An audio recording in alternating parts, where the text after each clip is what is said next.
eu percebi que todos eles têm medo. Mas não medo no sentido que a gente normalmente fala por aí, mas são pessoas motivadas pelo medo. Então a pessoa não é motivada em fazer, em alcançar e alcançar e alcançar, ela é motivada por não voltar onde ela estava.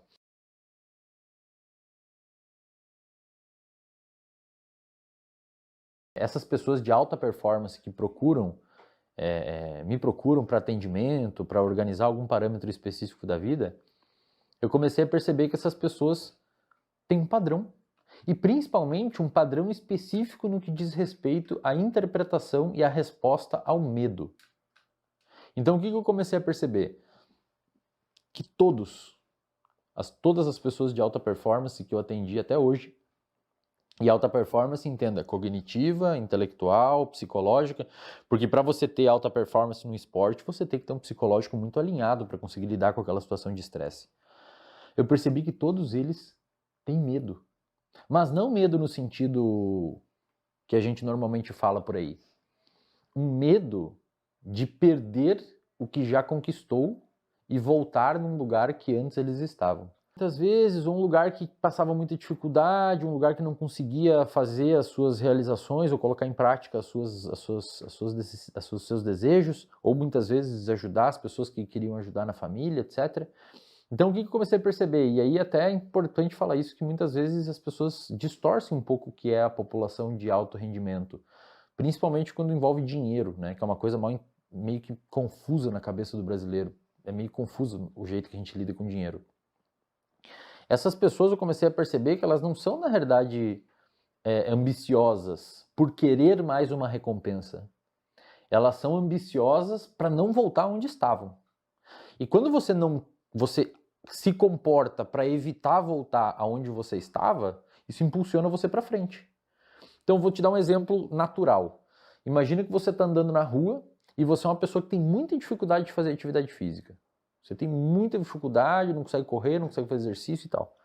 Se vem um pitbull raivoso, babando para o seu lado, acuando alto, você tem aquele estímulo sonoro no seu ouvido, você tem um estímulo visual de ver um animal gigante babando, correndo para o seu lado. Cara, não existe preguiça nesse momento para correr. Você vai correr. Não interessa se doa o corpo. Inclusive o seu organismo, ele prepara uma resposta específica endocrinológica mediada por hormônios e neurotransmissores, que a gente pode eventualmente falar, que é uma resposta endocrinológica arquitetada para você fazer aquele comportamento. Por quê? Porque você teve um estímulo ali que gerou medo em você.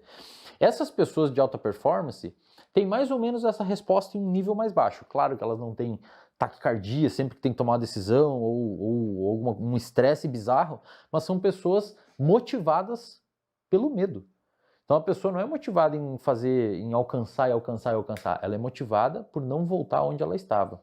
Quando a gente olha neurobiologicamente, a motivação, na verdade, a dopamina, que é o neurotransmissor envolvido com motivação e não prazer, muita gente acha que é prazer, é motivação. É motivação. Motivação, dopamina dá motivação para buscar o prazer.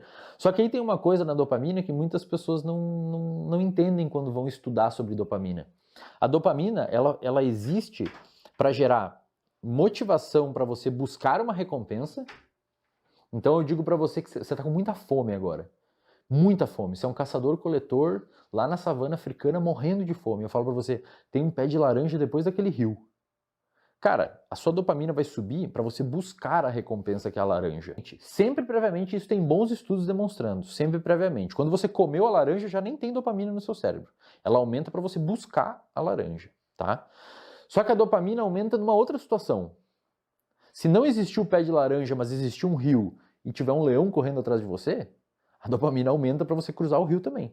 Então não existe uma recompensa lá na frente, mas você está fugindo de um perigo.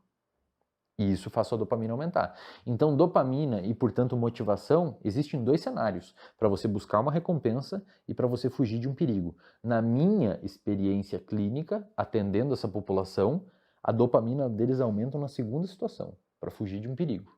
Então eles não querem perder o que construíram. Não necessariamente eles querem mais, por ser ambicioso. Claro que muitos é os dois.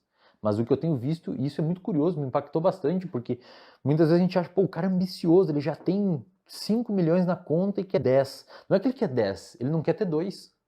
E para não ter 2, ele garante que não vai ter 2 buscando o 10º. Isso estimula a performance.